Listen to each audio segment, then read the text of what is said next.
Shalom Bapak Ibu, Saudara-saudara di dalam nama Yesus Kristus Tuhan. Dimanapun engkau berada, di rumah, di kantor, di kafe, di rumah sakit atau dimanapun, kiranya kuasa Allah memberkati dan menyertai saudara. Sebelum kita merenungkan firman pada hari ini, mari kita berdoa. Kita berdoa. Bapa Surgawi, dalam nama Yesus Kristus Tuhan, kami mengucap syukur dan berterima kasih atas penyertaan-Mu yang begitu sempurna kepada seluruh umat-Mu dimanapun umat-Mu berada. Oleh sebab itu ucapan syukur dan terima kasih kami panjatkan kehadirat-Mu, tak berkesudahan kesetiaan-Mu dimanapun domba-domba-Mu berada, dan terutama yang berdomisili di kota Bandung ini. Di dalam nama Kristus Tuhan, sebagai Gembala yang agung, kami mengucap syukur dan berterima kasih. Haleluya, amin. Kekasih-kekasih Tuhan Yesus, pembacaan kita terambil dari Mazmur pasal 23 yang berbunyi sebagai berikut. 1. Mazmur Daud. Tuhan adalah gembalaku, takkan kekurangan aku. Ia membaringkan aku di padang yang berumput hijau. Ia membimbing aku ke air yang tenang. Ia menyegarkan jiwaku. Ia menuntun aku di jalan yang benar oleh karena namanya. Sekalipun aku berjalan dalam lembah kekelaman, aku tidak takut bahaya, sebab Engkau besertaku. Gadamu dan tongkatmu itulah yang menghibur aku. Engkau menyediakan hidangan bagiku di hadapan lawanku. Engkau mengurapi kepalaku dengan minyak. Pialaku penuh melimpah. Kebajikan dan kemurahan belaka akan mengikuti aku seumur hidupku, dan aku akan diam dalam rumah Tuhan sepanjang masa. Tema kita hari ini adalah Tuhan Gembalaku yang baik. Bapak, Ibu, saudara-saudara yang dikasihi Tuhan Yesus, kebanyakan kita mungkin membayangkan seseorang yang membawa tongkat bawaannya lembut. Dan kalau punya bakat musik seperti Daud, maka ia akan membawa kecapi untuk dilantunkan di saat-saat senggang. Tetapi baik Alkitab maupun sejarah budaya saat itu mencatat bahwa gembala lebih berpenampilan layaknya seorang prajurit atau tentara yang siap berperang.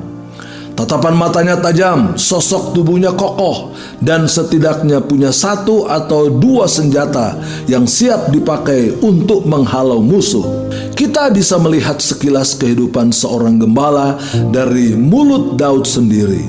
Sebelum ia mengalahkan Goliat, ia berkata kepada Raja Saul yang saat itu meringkuk ketakutan melihat Goliat yang tinggi besar dan menyeramkan. Hambamu ini biasa menggembalakan kambing domba ayahnya.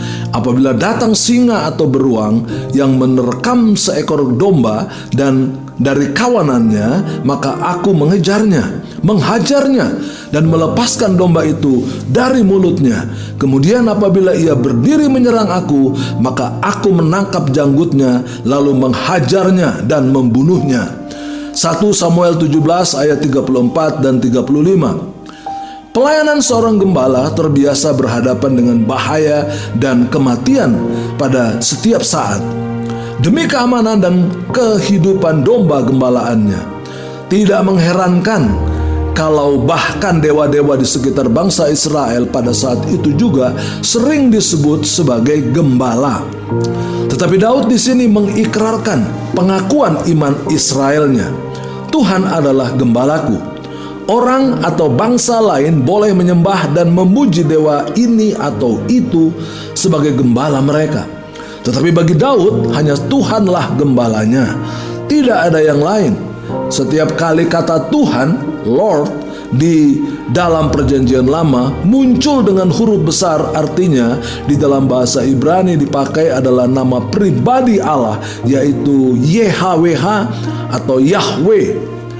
Ini adalah nama yang menunjukkan intimacy atau kedekatan Allah dengan umatnya. Ia tidak sekedar menunjukkan dirinya sebagai Allah yang tidak ada bandingnya, berkuasa penuh, pencipta langit dan bumi, tetapi juga Allah yang dekat dan hadir secara personal di dalam kehidupan umatnya. Kedekatan Tuhan sebagai gembala disimpulkan dengan satu kalimat, takkan kekurangan aku. Jehovah Jireh. Saya cukup yakin salah satu masalah terbesar setiap kita adalah rasa kekurangan yang tidak bisa dipuaskan. Atau tepatnya rasa kekurangan yang kita puaskan dengan cara yang salah. Kita merasa perlu lebih sehat, lebih kaya, lebih populer, lebih diperhatikan, lebih segala sesuatunya. Tetapi perhatian bagaimana betapa personal, lengkap, dan menyeluruhnya pemeliharaan Tuhan. Perhatian misalnya pemakaian kata ganti ia atau engkau dan aku di dalam Mazmur pasal 23. Ia membandingkan aku di padang yang berumput hijau. Ia membimbing aku ke air yang tenang. Ia menyegarkan jiwaku. Ia menuntun aku di jalan yang benar oleh karena namanya. Sekalipun aku berjalan dalam lembah bayang maut sekalipun, aku tidak takut bahaya, sebab engkau bersertaku. Gadamu dan tongkatmu itulah yang menghibur aku.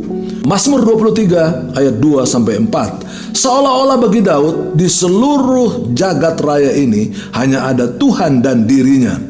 Entah itu masa-masa yang tenang seperti padang rumput di tepi sungai yang tenang, atau masa-masa yang menakutkan seperti lembah bayang-bayang kematian. Kita bisa mengatakan secara personal, Tuhan, karena Engkau adalah gembalaku, aku puas dan tidak kekurangan sesuatu apapun yang baik. Kalau kita berhenti di ayat yang keempat, rasanya sudah cukup. Karena Tuhan menyertai sepanjang hidup kita sampai selama-lamanya, bahkan sampai kita meninggal dunia. Tetapi Daud seolah-olah berkata, "Wait, there's more." Lalu kemudian ia menutup Mazmur ini dengan melukiskan pesta makanan dan minuman yang begitu melimpahnya sampai kita tidak ada waktu untuk berselfie atau post di Instagram. Hati kita akan begitu meluap dengan kemenangan total dan final yang Tuhan berikan pada suatu hari nanti. Bukan itu saja, pada hari itu kita akan melihat bahwa di tangan Gembala Agung itu sepanjang hidup kita, entah itu masa tenang maupun dalam masa yang menakutkan, ternyata semuanya adalah masa penuh kebaikan dan kasih setia Tuhan. Kita tidak akan melihat semuanya hari ini, but one day we will see that.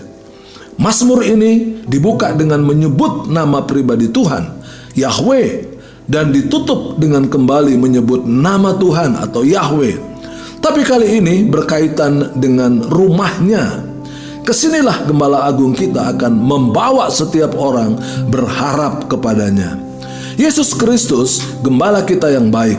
Ia tidak menjanjikan hidup tanpa pergumulan atau bahkan bayang-bayang kematian. Tetapi yang ia janjikan adalah kekuatan, pemeliharaan, penyertaan pribadinya. Bukan saja untuk saat ini, tetapi juga untuk kehidupan mendatang.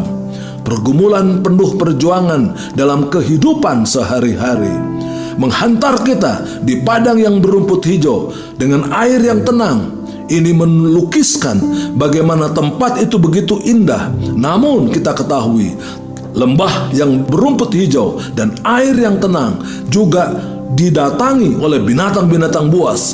Dia datang ke situ juga untuk menikmati keindahan, menikmati padang yang berumput hijau, menikmati air yang tenang. Tentu ada bahaya karena binatang buas juga ada di tempat tersebut.